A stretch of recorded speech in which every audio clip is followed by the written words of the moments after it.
You've been scrolling through endless specs and glossy ads because you need a machine that actually lets you game after work, travel light, and still feel solid on the desk when the night gets serious. The hesitation is real. Spend a couple thousand on a laptop that can't keep a frame rate stable, or end up with a desktop that ties you to a power outlet and a desk. You want something reliable, easy to live with, and worth the money, not just a product with a long feature list. Link is in the description if you want to check the product details on Amazon. Let's talk about the HP OmniBook 5 touchscreen. It's marketed as a high-end gaming laptop, but the real question is how it behaves when you actually sit down for a 3-hour raid or a marathon of an open-world RPG. First off, the heart of the machine is the Intel Ultra 9285H. That chip is built on the latest hybrid architecture, meaning you get a mix of performance cores for the heavy lifting and efficient cores that try to keep power drawdown when you're just browsing or streaming. In practice, you'll see the performance cores kick in the moment you launch a game, pushing the frame rates up to the 60+ range on medium to high settings in titles like Shadow of the Tomb Raider or Apex Legends. The efficient cores then take over when the game is idling in menus, which helps the battery last a little longer than you'd expect from a typical gaming rig. Now, heat and fan noise are the usual deal breakers for portable gaming. The OmniBook 5 houses a dual-fan cooling system that's fairly aggressive. When you push the GPU and CPU together, the fans spin up to a noticeable whine that can be heard from a couple of feet away. It's not a full-blast scream, but it's enough to make you think about volume control on your headset.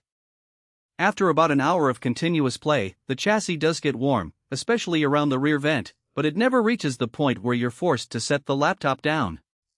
The heat seems well managed. The fans keep temperatures in the mid-70s SC under load, which is acceptable for a thin 16-inch chassis.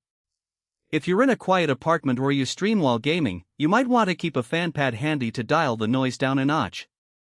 The keyboard feels like it was designed with gamers in mind. The keys have a decent travel distance, and the actuation point is firm enough to give you confidence in rapid combos without feeling mushy.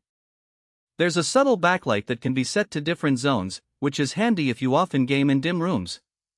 The keycaps are matte, so they don't get greasy with long sessions. One nuance is that the touch-enabled screen means the palm rest area is slightly recessed compared to non-touch laptops. You might notice a tiny gap if you rest your wrists for a long time, but it's not uncomfortable. Battery life is where the compromise becomes obvious. With the 2TB SSD and 32GB of LPDDR5, you have a lot of fast storage, but those components draw power.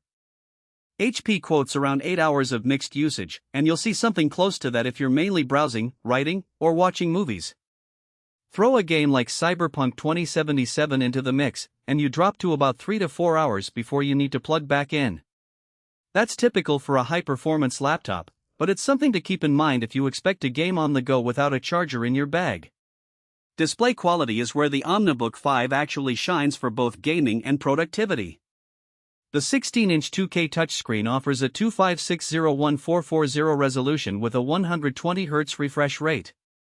In practice, you get crisp textures and enough screen real estate to comfortably split the screen between a game and a Discord chat or a web browser. The touchscreen functionality is responsive, making it useful for design work or browsing without a mouse, though you'll probably turn it off during intense gaming to avoid accidental touches. Color accuracy is decent out of the box, covering a good portion of the sRGB gamut, which is sufficient for casual photo editing but not calibrated for professional work. Portability is a mixed bag. The chassis is sleek and weighs about 2.3 kilograms, roughly 5 pounds. That's light enough to carry in a backpack for a commute, but the 16-inch footprint makes it a bit bulkier than the 14-inch Ultrabooks you see in coffee shops. The extra size does give you a more immersive screen, which many gamers appreciate. The battery pack sits under the keyboard, keeping the center of gravity low, so the laptop feels stable on a lap even when the fans are running. Price is the elephant in the room. The HP OmniBook 5 sits in the $200 to $500 range depending on the retailer. Compared to building a desktop with an equivalent GPU, a decent CPU, 32GB of RAM, and a 2TB NVMe drive, you could probably get more raw horsepower for the same money, especially if you're okay with a static setup. However, the desktop won't.